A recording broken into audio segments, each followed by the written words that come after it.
una carrera emocionante y que te abra la puerta al mundo, la gastronomía es para ti. Invierte en tu futuro y estudia el diplomado en gastronomía y arte culinario por un año. Podrás ser parte del auge gastronómico de 33 billones de dólares con un alto índice de empleabilidad.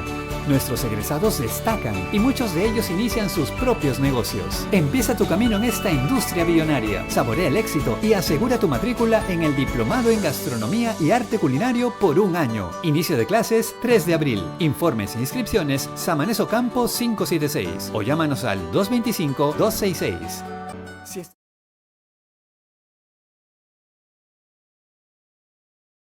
Va a presentarse el libro de Juanjo Fernández, que es Nuevo Retrato Amazónico Extendido, o extemporáneo, extendido, ¿no? Extendido, sí, extendido. Así que a las 7 de la noche aquí en el Cafecillo.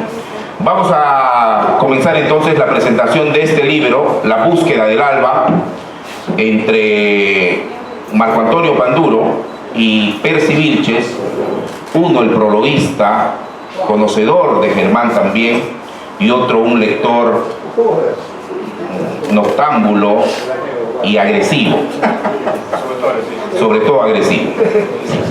Así que vamos a comenzar esta jornada, midiendo el tiempo, con Marco Antonio Panduro, que va a presentar La Búsqueda del Alba. Bueno, vamos a tratar de ir al granuja, como se dice, vamos a tratar de ir al grano. Solo en contexto, disculpe, deme un instante.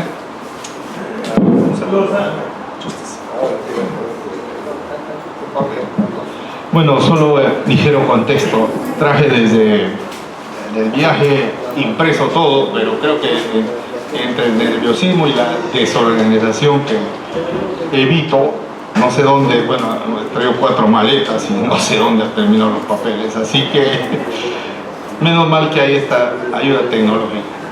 Me limitaré, si por favor podría prestar atención, ahí hay un barullo que tal vez a uno le pueda desconcentrar. Por favor. Hola. Ok, muy bien, me limitaré a leer básicamente lo que he escrito y comienza de esta manera.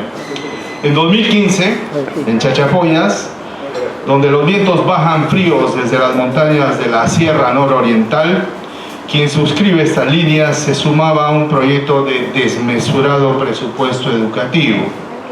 Hasta esta ciudad neocolonial a 2000 metros de altura, había llegado gente de geografías tan disímiles entre sí, incluida gente de ultramar, y habíamos coincidido sin conocernos. Un centenar de jovencitos de pocos recursos, pero de sobresaliente desempeño, que habían dejado sus escuelas públicas, hacían ingreso a un internado de altos estudios que durarían 3 años. Con el correr de los meses, aquellos quienes tenían a cargo los cursos de arte, ciencias sociales y humanidades se fueron ganando dentro del público conservador la fama de rebeldes sin causa. Un instante. De alguna manera nos habíamos convertido en infiltrados dentro del rígido sistema educativo peruano y sus contradicciones. Se le ocurrió a una compañera de este grupo de rebeldes liberales, para algunos a poco de ser libertinos, perennizar en paralelo aquella aventura en una especie de libro-álbum. Más que notas y calificaciones, lo que valía era que al final de su trayectoria escolar estos muchachos se encontraran a sí mismos.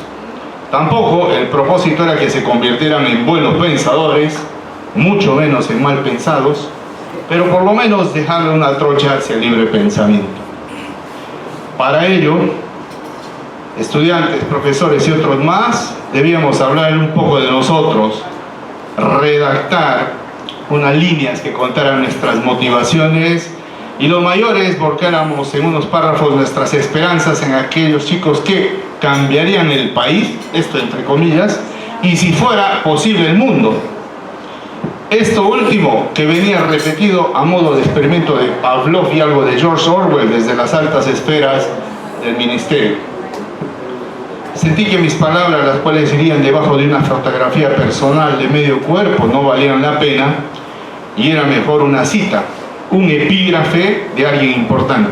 En esa búsqueda de un reemplazo, me topé con unos versos tan proféticos como lluviosos del lugar soleado donde había nacido.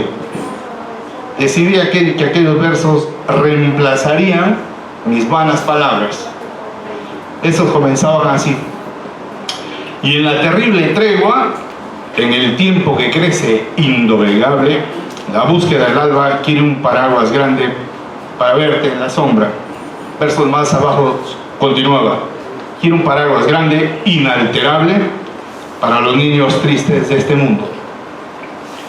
Un poco desconcertado por las sensaciones y la imagen que el sentido de aquellas palabras me habían provocado, me tomé la licencia de que estos versos se quedaran allí. 7 años más tarde, este poema y otros más, de vuelta insertos en la pantalla del computador, como llamándome la atención a que esta vez sí escribo algo. Y aquí vamos. Tuve la oportunidad de tratarlo muy poco a finales de los aciagos años 90. Eran sus últimos años, perdón. Muy amable, don Germán. Germán Lequerica fue un hombre de su tiempo. Una de sus coincidencias es la hermandad temática con las imprecaciones de Manuel Escorza, publicada en 1955, mientras que La búsqueda del alba sale a la luz 2 años más tarde. Desde su apertura poemática hay un ideal. El primer poema se iniciará con un anafórico "si fuera", sobre algo que justamente no existe, la idealización de un inexistente. Mas el pero con el que se inicia el segundo poema es una respuesta adversativa a la apertura que ha idealizado el libro. Característica además de las anáforas son los adverbios, de modo como marca permanente en el poemario, y el uso de guiones es una constante para hacer en estos incisos acotaciones de la voz poética. Deme un instante ahí que respire esta cosa. Okay. De la voz poética. Un poema responde al que lo precede, una consecución entre poemas, en este libro dividido en 4 partes. Si bien en La búsqueda del alba hay una poesía de corte y de trasfondo social, sin que ésta sea pampletaria, el forcejeo de 2 sistemas políticos socioeconómico, capitalismo y comunismo de aquella década y las subsiguientes, y términos como proletario y usinas están ahí, Lequerica se sale de la horma de regionalismo que crea a pie juntillas que los vientos solo soplan hasta donde el campo de visión de sus adeptos les alcanza. No tiene por qué serlo, por qué circunscribirse a un territorio limitado solo por y para exclusivos amazónicos. Así, por ejemplo, el sol y la luna como elementos opuestos y complementariamente indisociables. Así, el trigo, la espiga, los maizales y la libertad de la gaviota son los elementos simbólicos. Así, actividades cotidianas como elementos más cosmopolitas. Cito: ni era más importante, digo nada, ir al cine a los martes, a pasear el domingo en los balnearios, en los lagos cercanos, o en las playas candentes de Tucero. Pero hay más. Lequerica incorpora la presencia andina por el gemido enorme de los Andes, con su sueño de huaynos y de quipus, página 73, sin que deje de lado a su impronta selvática. Por ellos permanezco en este encuentro, militando en el viento, poblando de mi ardor todos los tambos, surcando a nado positivamente los ríos temporales de la selva. Todo vale en la edificación de un poema, todo vale bien dispuesto en la construcción de La búsqueda del alba. Luego se leen poemas bajo un corte más explicativos. Dice: donde se siente el opio ciñendo la garganta de los pueblos, y donde el frío, el abismo, la propia desolación de los obreros, el pan amargo es un vaso sin fin todos los días. O el verso donde se lee, pero también, hermano, la noción de nuestra lucha que nos remite hacia un halo vallejiano. El poemario Olerá a calle en su momento.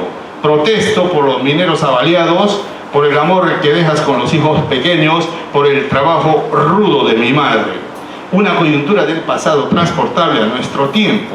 En suma, como diría Octavio Paz, son poemas en los que encuentras poesía.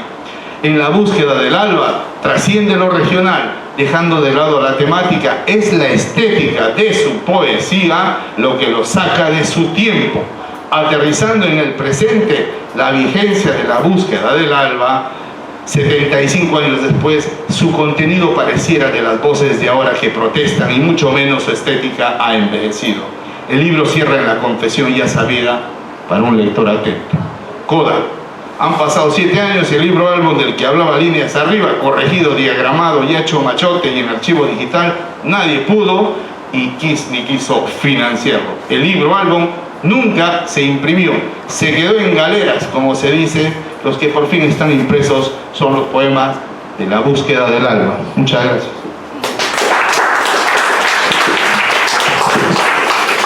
Autor del prólogo de este poemario, La búsqueda del alba, es Percy Vilches Vela, quien conoció y además frecuentó a Germán Lequerica. Y peleó con Germán. ¿Y qué es? Pelea, una pelea pero fraterna. Claro, literario. Claro. No, pero antes de decir algo sobre el libro, quiero no solo felicitar a Tierra Nueva por haber publicado este libro, sino que además plantear la necesidad de publicar la poesía que ha dejado inédita don Germán. Esa poesía inédita es mucho más lograda que lo que hay en Búsqueda del Alba, por si acaso, según mi opinión. Yo creo que eso debe ser una tarea de esta editora aguerrida que tiene la Amazonía hoy en día. Ahora, a lo dicho por Marco, no creo que deba variar mucho. Solo dos cosas. Primero, me sorprende la manera como este libro fue hecho. Germán me contó alguna vez que los que hicieron la primera jornada de estar en el libro le pidieron a Germán un libro. No, le pidieron, así me contó Germán, le pidieron el libro, le pidieron rápido, o sea, con premura y con urgencia. Y él me contó que se sentó y en una amanecida, en una amanecida impecable o implacable, liquidó el libro. Eso me sorprende, eso puede ocurrir, pero no es de fiar eso, ¿no? Mejor hay que trabajarlo. Y lo segundo es que su vigencia. Como ustedes saben, Germán Lequerica fue miembro del Partido Comunista. Él tuvo una vida política muy intensa y muy activa, y que fue fundador del pueblo de Bagazán. Y el libro responde a una ideología, la del socialismo.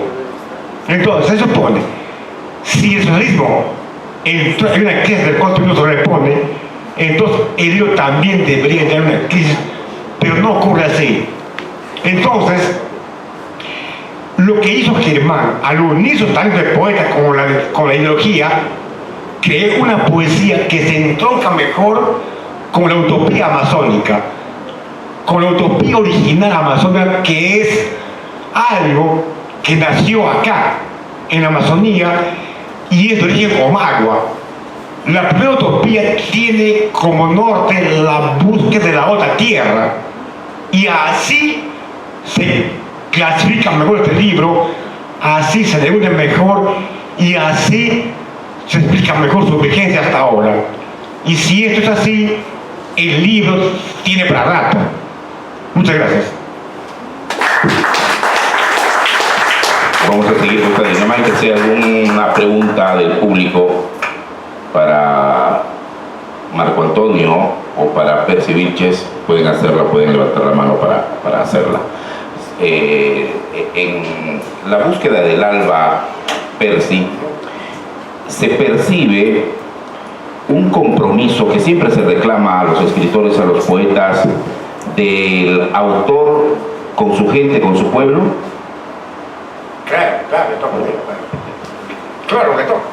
Claro. No olvides que cuando él escribe la búsqueda del alba era fervoroso militar del Partido Comunista. Y en ese momento había una tendencia que el mexicano lírico de hacer poesía revolucionaria o partidaria, ¿no? Pero entonces él hace el desafío y sale triunfante porque no repite los ritmos de la poesía revolucionaria. Hace una poesía de nivel, lo que le permite su subsistencia después que el socialismo entró en crisis, hasta ahora. Sí, yo quería un poquito, tal vez, normalmente por ahí que como que se divide un poco maniqueamente, ¿no? Esto de es un poeta esteta y es un poeta de causa social, ¿no? Un poeta social, más específicamente. Pero yo creo que acá puede haber una amalgama, porque sí, es verdad que hay una mirada social, un compromiso social que arenga, ¿no? Una especie de cambio. Pero creo que hay un ritmo, como lector yo encuentro un ritmo interno, una sensualidad de un determinado momento, su apertura, no solo, digamos, su apertura generalmente, vamos a decir, geográfica, ¿no?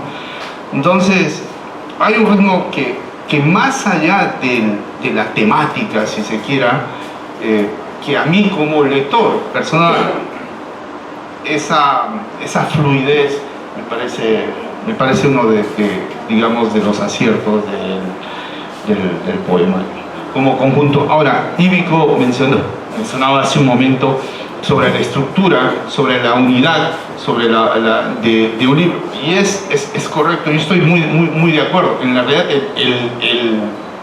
la búsqueda del alba es un solo poema entero de un montón de páginas, de 70 y tantas páginas, ¿no? Gracias.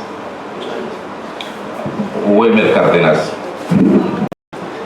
Después de leer el poemario de Germán, yo tuve una ligera sensación de advertir cierta influencia de la generación del 27. Es una generación no homogénea, ¿no? Lo que conocemos un poco de la literatura española sabemos eso, ¿no? Figuras brillantes todas, ¿verdad? Con una poesía extraordinaria, cada uno de ellos ganador del premio Nobel, ¿no? Alexander.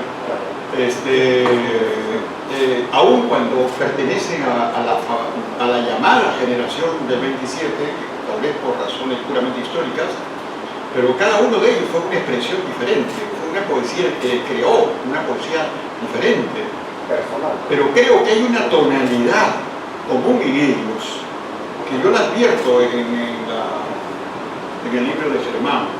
Entonces quisiera saber si ustedes tienen... y otra cosa, Germán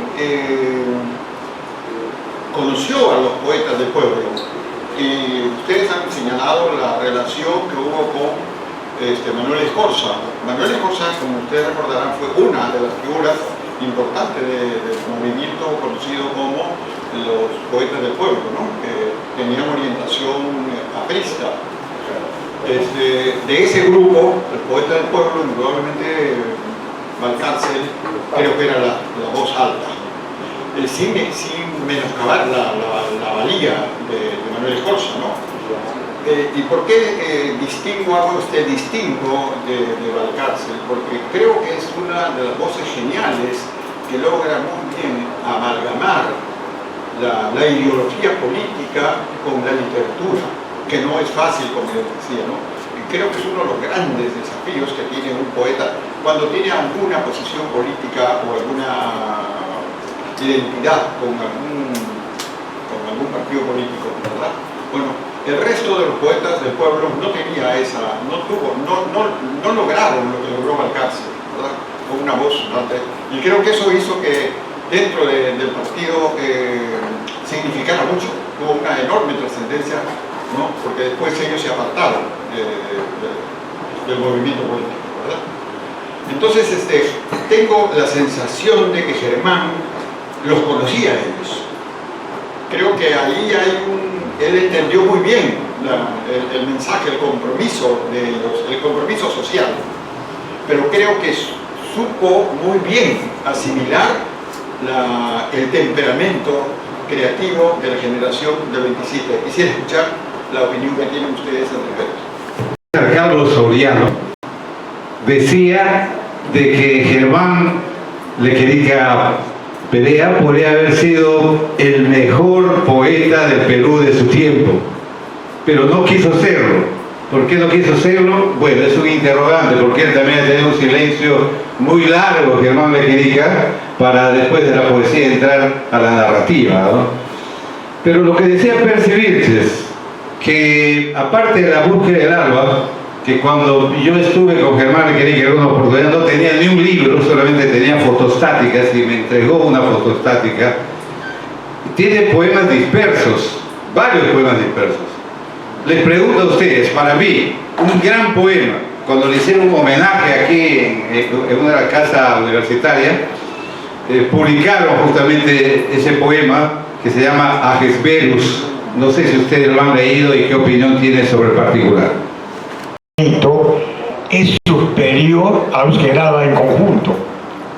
Y ese poema justamente que tú mencionas, ahí ya no hay, digamos, la beligerancia de la ideología o la cuestión política, sino hay, digamos, un tono reflexivo que es el matiz de lo que es lo inédito.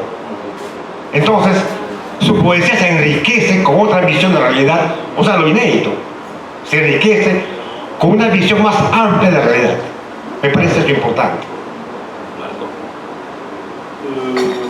Sí, muy breve, es un dato curioso. La Casa de la Literatura sacó una antología amazónica, tanto narrativa, poética, y están ahí, ¿no? Hasta los años 50, 60, y está justamente el poema de Germán Lequerica que fue antologado, pero el problema es que hay que entre paréntesis dice el nombre de una autora, ¿no? No dice realmente el nombre de Germán, un error de imprenta, yo qué sé.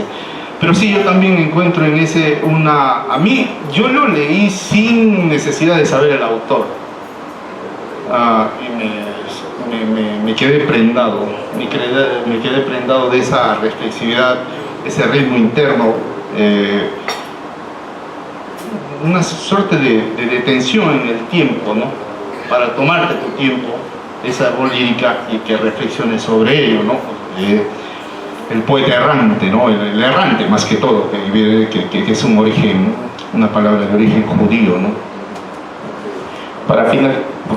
Tenemos una intervención Creo, y lo creo desde hace tiempo, es que la gran influencia de este libro, La búsqueda del alba, es Vallejo. El Vallejo de poemas humanos, sobre todo.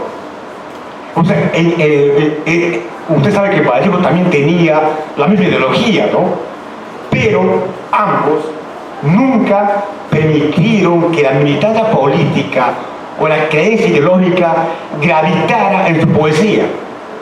Yo pienso que, aparte de los poetas españoles que usted mencionó, también, y pienso que la mejor y más grande influencia fue la de Vallejo. Supongo, ¿no? Sí, a mí también me ha dado esa sensación. Justamente yo más asociaba a poemas humanos. Y en el escrito no lo puse por eso. Bueno, tenía que hacer otra versión más, pero bueno, ya. Pero en general yo también me dio esa sensación. Sin embargo, yo creo que hay un factor más, porque uno puede leer esa poesía comprometida, que también es un insumo dentro de la construcción poética de un determinado bate, pero que en un determinado momento quizás el derrotero creativo de este poeta determinado vaya hacia otro lado. Sin embargo, tal vez ahí hay una coincidencia, la coincidencia de saber ver el entorno, y que ese entorno, más allá de la cuestión estética, está también, digamos, la presencia social, ¿no? en este caso de Germán, en el caso de Germán Lequerica. Creo que pudo haber sido también en su momento un poeta más esteta que un poeta social, pero a mi modo de ver yo veo que amalgama en búsqueda del alba ambas tendencias. Muchísimas gracias, Marco Antonio Panduro, y también a Percy Vilches. Queremos invitarles, siguiendo con esta jornada de conversatorios y presentaciones de libros, hoy a las 7 de la noche aquí en el Cajociño se va a presentar el libro Nuevo Retrato Amazónico Extendido de Juanjo Fernández. Va a participar el autor Juanjo Fernández y el prologuista Gerald Rodríguez. Mañana, desde las 9 de la mañana, tenemos también una jornada importante. Comenzamos con el conversatorio La oralidad en la literatura amazónica, donde va a participar Bruce Rubio, pintor, Marina Díaz, actriz, e Ívico Rojas, investigador. Y también ex rector de la Universidad Científica del Perú, dice Percy Vilches, y lingüista, ensayista, brillante. Yo estoy repitiendo lo que dice Percy Vilches, que es una voz autorizada maestra, y lo firmo además. Luego viene el conversatorio a las 10 de la mañana, igual de importante, sobre Blas Valera, primer cronista, poeta y lingüista peruano. Desconocido, ¿no? Participan Ívico Rojas, cuyo libro sobre Blas Valera vamos a publicar, Percy Vilches, que no ha hablado de Blas Valera ahora en los cronistas, pero para que hable mañana seguro, y Paco Bardales, que debe llegar hoy a nuestra ciudad. A las 10 de la mañana aquí en el Cajociño. Y a las 11 de la mañana está el conversatorio, están acá también los que van a ser expositores, las mujeres en la literatura amazónica. No nos hemos olvidado de ellas, ¿no? Jamás, dice Percy Vilches. Participa Melissa Mendieta, que ella está acá. Aplauso para Melissa, que ella es la versión, Walter, ella es la versión femenina de Coco Chiján para Viajando por la Amazonía. No le doy mucha información. Y va a estar Marina Díaz, para quien no debo hacer ninguna presentación. Un aplauso, Marina. Y Paula Paredes, que es una de las jóvenes escritoras que va a estar también. Entonces vamos a combinar